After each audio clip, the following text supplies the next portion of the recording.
哎，就我这么一个铁岭石油小公主，伦敦说唱小王叔，江湖 battle 小傲骨，婆媳矛盾小教母，敢问这么一个人物哈，这些年在江湖中到底犯没犯过虎，挨没挨过毒，有没有过自叹唏嘘的低谷？今天我给你们讲一个我曾经跟我学校同学商量好一起投身捍卫女权的行动，最后张彩玲临时掉链子了，用一把刮眉刀把自己刮成走狗的故事。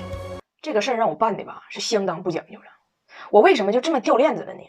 这个世界上吧，每个人都有自己的软肋。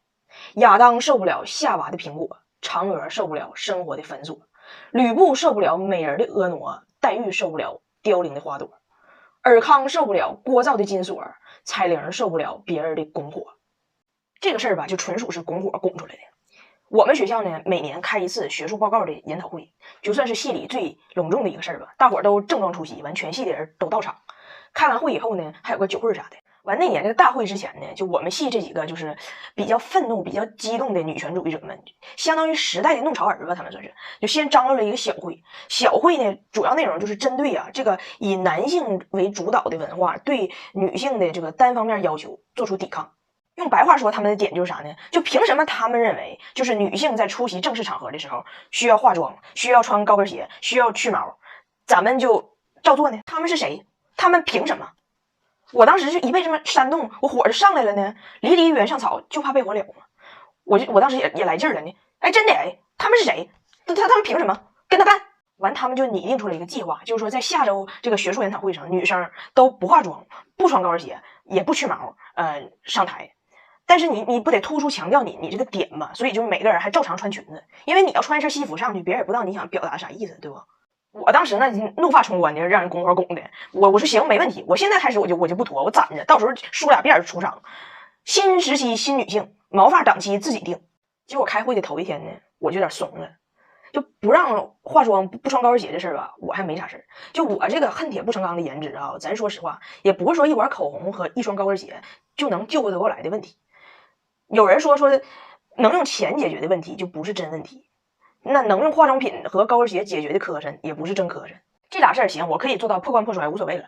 但是这个穿裙子不脱毛的事儿，我想想就细思极恐。你说到时候我上台了，完事儿我做 PPT， 然后投影仪一打，我被投射在屏幕上的投影带一圈虚边儿，你说观众以为机器嘚瑟呢。完我就发短信问人家，我说这事儿还算数不？人家咋不算数呢？完我吧也是有一点江湖情怀的，觉得现在掉链子确实有点丢人。完我就硬头皮去了。我不姓张吗？就按姓的开头字母排序，我永远是最后一个上台的。完，所以这一整天呢，我就看着一个个英雄好汉的上台了，我才明白哈，就为什么对于白人女性来讲，这个去毛这个事儿属于就是每日的核心流程呢？就他们的毛发性质跟咱是非常不一样。咱们东方人的汗毛特点呢是颜色较深、质硬稀疏，非常容易集中突破。他们的特点呢是虽然色儿浅，但是柔软细密，花团锦簇。总之吧，反正那天在我的记忆里，他们都是乘云驾雾上去的。台上的他们是金毛的悟空，是散乱的肉松，还是夹着柳絮的春风？台下的彩铃是懦弱的躲避，是糊涂的看戏，还是远离这场宝毛的战役？反正几番轮回，几番纠结吧，我最后是彻底怂了，掉链子了，就快到我时候跑了。我跑到离我们学校最近的一个化妆品店，我本来想买的是一个就是女士剃毛刀，但是吧，你说你在厕所你啥别的没有，你汗剃它也不好剃呀。那你要不在厕所剃，你没有镜子，你在图书馆剃，你盲剃它也不好剃呀。最后我买了一个刮眉刀，这个刮眉刀虽然效果拙劣，虽然多处冒血，刮没了约定，割断了气节。我是怂包，风不解，拱完火后自己瘪。你们想知道我这个大胖媳妇儿，这江大姑爷第一次遇着中国老丈人是咋翻车的不？今天给你们讲讲吧。顺便说一句，爸呀，当初难为你了，谢谢你的体谅啊！父亲节快到了，祝你父亲节快乐。那时候哈，就我跟我老公才认识不几个月，就是脚还没当面抠呢，话也没直接说呢。然后有一天我爸给我打电话说要来厦门看看我，第二天就到。我说行，我去机场接你去。然后第二天我跟我老公中午吃完饭，我就说的那行了，我走了啊，我去机场接我爸去。完他说的啊，你爸来了，那我跟你一块去接他去呗。我说不用，你也挺忙的，你这个休息休息吧。他说我不忙，我老闲了，我跟你一块去吧。然后公交卡一拿就跟我走。我当时寻思不行啊，我还没跟我爸说我处对象的事儿呢。完他就急头白脸一定要跟我去。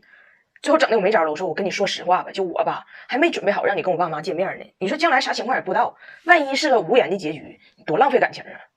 完他没听明白，浪费谁感情？为啥浪费感情？我也不跟你爸处对象。我一看似乎有话可以套，我就问他，我说那你这意思你经常往家带女朋友呗？就是你给你妈见几个了？完他说的，哎呀妈，那可见老了，从小学的王瑞秋到大学的陈露西，有时候是女朋友，有时候就纯属来跟我打游戏的。我说那你妈啥反应啊？我妈就是看着她冰箱里那点东西，就只要她冰箱里吃的别让人吃了就行。有一次有个女生吃了她一块蛋糕，我妈让我管人要钱，我说那你咋办的呀？我带她私奔了。那个时候，那年少懵懂的我，居然觉得我老公定是说笑了。之后数年，被婆婆要钱的我，方才明白我老公已经瞒报了。完事我就听明白了，就是外国人呢，就是往家领男朋友女朋友这事儿，这个传统跟咱不太一样。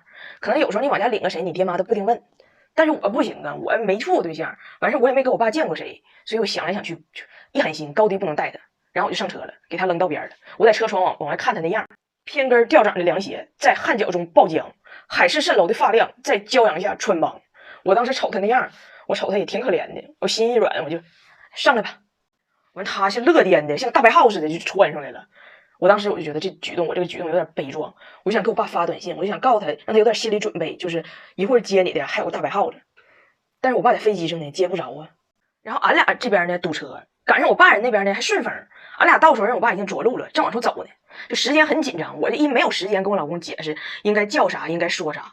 完我老公这人呢，他虽然心眼不是很全，这时候也搁这琢磨呢，一会儿我应该说啥呢？我估计他当时那思路吧，就跟他学呗，他说啥我说啥。然后我爸就从远处就出现了，然后我就迎上去了。我这个东北口音有多重吧，你们也都见识了。就是如果在异乡思家亲，听听彩铃东北人嘛，对不？我就以一个典型的东北方式跟我爸打的招呼，我说到了爸。我爸也挺想我的，刚过来想要抱抱我，这时候旁边噌一下窜出一只大白耗子，也整一个到老爸，到老爸。如果我当时说的是到了呀爸爸，就我老公的汉语再不好，他也能大致听明白啥意思，他也不至于学。这我一到了爸，他还以为我叫名呢，一着急嘎家也跟着来一句到了爸，整的我爸名叫到老爸，你说听着像拖拉机名似的，给我爸吓一激灵。心寻就这年头，沿海城市的外国友人都这么客气吗？